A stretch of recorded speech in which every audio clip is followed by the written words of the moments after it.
Hello everybody, welcome back to VBA Lesson 5. In this video, I will talk about how to calculate Reynolds number. We will have the users put in 4 information, the density of fluid, kinematic viscosity, fluid velocity, and pipe diameter. And then the Reynolds number will be calculated in this cell. A simple definition of Reynolds number. In fluid mechanics, the Reynolds number, Re, is a dimensionless number that gives a measure of the ratio of inertial forces to viscous forces, and consequently quantifies the relative importance of these two types of forces for given flow conditions. Okay, so here's the formula on how to do it. Re is equal to rho v L over mu. V is the mean velocity of the object relative to the fluid. L is the linear dimension, such as the pipe diameter. Mu is the dynamic viscosity of the fluid, and rho is the density of the fluid. So let's go back here. And so like I said before, 4 pieces of information, and we'll be able to calculate this. All right, so let's start by going to the Developer tab, Visual Basic, and now insert our module. Okay, so let's start writing our program. I will call my program Reynolds. Okay. Right. And we want to let the program know that this is the worksheet we are gonna get information from. It's called Calculate. Is the first worksheet. So let's put in with this workbook dot sheets. Okay, remember the worksheet is called Calculate. All right. Okay. All right. So we have, let's see, 1, 2, 3, 4, 5. Okay, we have to declare variables for these 5 numbers. Okay, so we can just gonna call them A, B, C, D, and R. Right. So I'll talk about which one's A, which one's B, and so on later. Okay. So let's just take a look at this formula here. We have rho V times L over mu. Okay. So rho is this, rho V times L over mu. So these 3 multiplying together and then divide by this. Okay. Just to make it easy, I call this A. Okay. And then B is this one, C is this one, and D is that. And then this is R. Okay, so we can take a look at what their locations are. For A, this is the first one. We have it in row 8 and column 12. And then for B, we have it in row 8 and column 6. And then C, we have it in row 10, column 6. For D, we have it in row 10 and column 12. Then we'll talk about R later. And it's in row 16 and column 9. Okay. So let's go back to the module. Okay. Now we can let the program know which one's A, which one's B.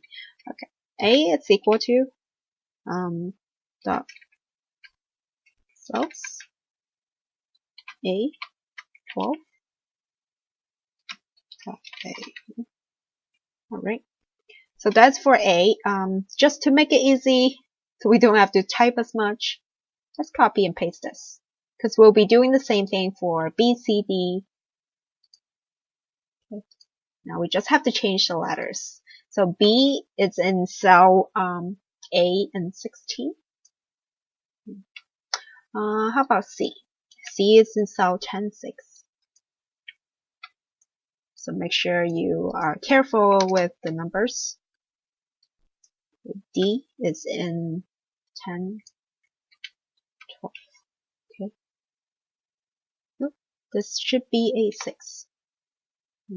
12, 6. Okay, that looks good. And let's hit enter. Okay. So we can see that this is the only number we are dividing by, which is D. Okay. We're dividing by mu, which is D. We cannot divide 0, because then the number will be infinite. So we have to put a requirement in there that D cannot be 0. Right? We can use if-else statement to do that. If D is equal to 0, then we have to let the user know that that cannot be 0. Message box. Just like we talked about before. So we have to let the user know that kinematic viscosity cannot be 0. Viscosity cannot be 0. Okay. So they will correct it, put in some other numbers. Alright. Else, okay, if everything else looks good, D is not 0, else R will be, okay, R is the Reynolds number over here. So we'll put in the calculation, R will be equal to A times B times C divide by D.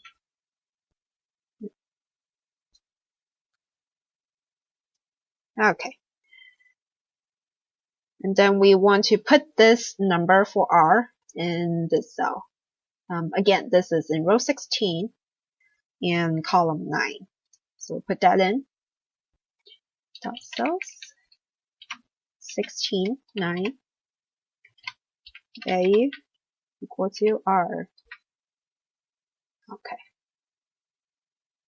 Alright. Looks good. So we will end the if statement and end with statement. So check that we are ending if here and ending the with here. Alright. And once we have the numbers, there are 5 different cells. And if we want to clear all the cells, we have to put in a program to do that. But it's relatively easy. And we've done this before. So just do sub reset. Okay. I am clearing contents for these cells. And we have the information over here, actually, all these cells here. Okay, so what we can do is we can just copy this. Paste. Remember, there's no dot between cells. Okay, and then we want to put clear content. Contents. Okay. Yep. Then we want to copy and paste this information. Paste. Okay, paste. We actually want to do this 4 more times. Okay. Just so that we get all the cells cleared up. The next one will be A6. So I'm just copying what's up here. Next one will be 10, 6. And the next one is 10, 12. And the next one is 16 and 9. Okay. Double check to make sure that they are the right numbers. Okay. That looks okay. And that's it. Alright. So let's go back to the worksheet. And what we want to do right now is to put in a button that will show the user. We're going to calculate this. Okay, submit. Alright, so after I put in all the numbers, I hit submit, I'll get a Reynolds number. And then also a reset button. I'll maybe do it down here. Okay, I'll blink it to reset. And reset. Alright, let's try it out. just assume that I put all ones in all the boxes, just to make it simple, because 1 times 1 times 1 over 1 will still be 1. So see if we get a 1. 1, 1, 1, 1. Okay, submit. I get a 1. Okay, then let's reset this. All the cells are cleared, and put in some other numbers, such as 2, 2, 3, and 1. Okay, and then I should get 12. Yes. Reset. All right. So everything looks good. Don't forget to save your work by going to Save As and Excel macro enabled workbook.